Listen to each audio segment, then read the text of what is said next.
Okay, Senator Durbin. Thanks, Senator Grassley. My thanks to you and your organizations and the men and women who literally risk their lives for us every single day to stop this narcotics crisis. I thank you for that, and I hope you'll convey that feeling to them as well.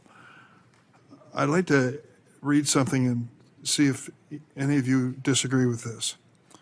Cartels have flooded the nation with illegal firearms sold by U.S. gun manufacturers in Mexico. The Mexican government estimated that around 200,000 U.S. sourced firearms are smuggled into Mexico annually. Do you disagree with that? I see no disagreement. The hope is that the United States can do something about the flow of firearms from our country into Mexico to these cartels. Heavily armed cartels use military-style weapons and other weapons to assassinate politicians, attack the military, kill and injure judges, journalists, and police, terrorize ordinary citizens throughout Mexico. The cartels traffic fentanyl and other drugs into the U.S. and spur migration, and they're using these same weapons against your men and women in law enforcement. Is that a fact? Have you heard that? Do you disagree with that? No disagreement.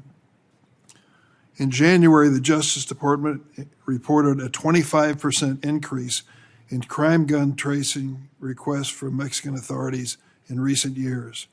Over 3/4 of crime guns recovered in Mexico are traced to 4 states: Arizona, California, New Mexico, and Texas, according to the Justice Department. Has that been your experience as well, that is a large source of these illegal firearms coming from the United States to the cartels? The answer in the affirmative. It's also noteworthy that 90% of gun dealers in the United States do not sell guns into the crime gun pipeline. If you act safely, as most gun dealers do, you would not supply a crime gun pipeline. It's only a small percentage of gun dealers who sell virtually all the crime guns, and manufacturers have been told not to supply those dealers. Are you aware of that effort? Have you heard anything about that?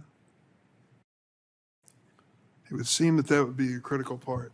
Now, this is a tough issue. When we get into firearms, we start talking about the Second Amendment, and we choose up our sides and go to the respective corners. It happens here on this committee. It happens in Congress. And it happened here today. I listened carefully to your presentations, each of you. Mr. Allen, you mentioned the word firearm one time. Mr. Stevens, you referred to the ATF. Mr. Perez, you referred to weapons. This seems to me to be a major element, arming the terrorist groups called the Mexican drug cartels. Do you think that the end of this problem necessarily involves doing something about weapons shipped from the United States into the hands of the Mexican cartels? Mr. Allen?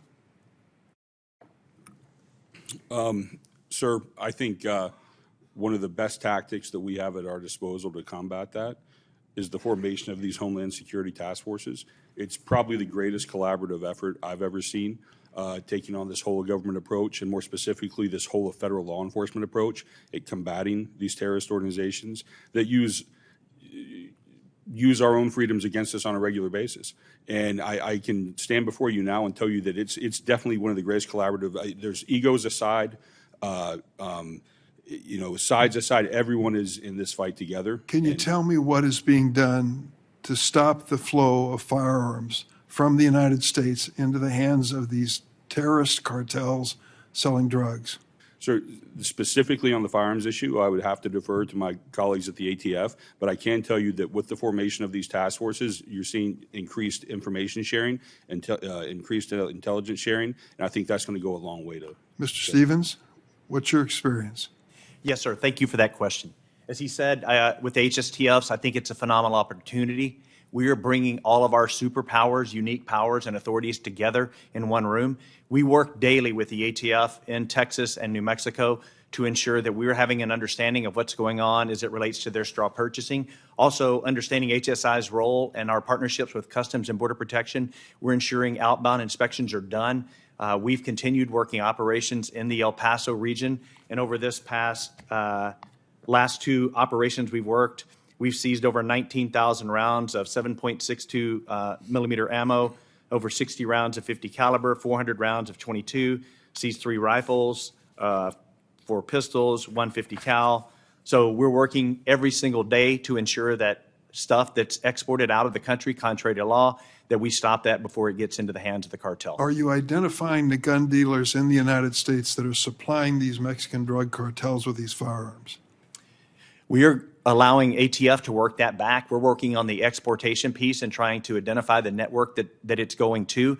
We're providing that information with ATF, who's partnered with us in every single endeavor that we do, and they're taking and working it back to the gun store. I'd like to ask Mr. Perez to respond, if that's all right, Mr. Chairman. Mr. Perez? Sir, I know we spent a lot of time today talking already about fentanyl, but the focus of our cartel investigations or gang investigations are broadly focused. These organizations are polycriminal. They're involved in gun trafficking, narcotics trafficking.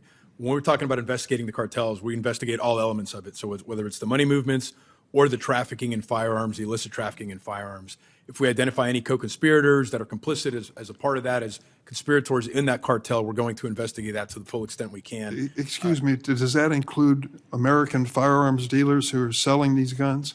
So again, in an investigation, anyone who's complicit in that conspiracy potentially, who we find to be complicit and is prosecutable, we're going to present that obviously for prosecution. Have there been prosecutions of these gun dealers in the United States? I don't have any firsthand anecdotal examples, sir. Again, I would defer to ATF that handles more of that piece specifically.